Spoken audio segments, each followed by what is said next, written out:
মানুষ মারা গেলে চোখের পাতা খোলা থাকে কেন?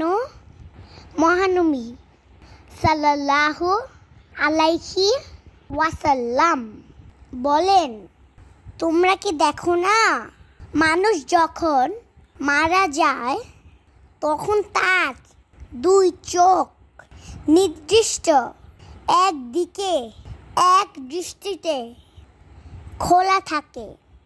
আবু হুরায়রা রাদিয়াল্লাহু আনহু বলেছেন, হ্যাঁ দেখেছি।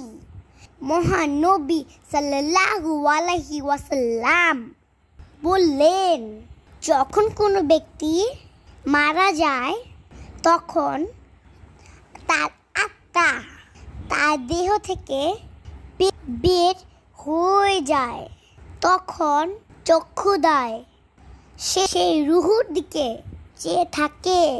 সহিহ মুসলিম আয়াত নাম্বার 191।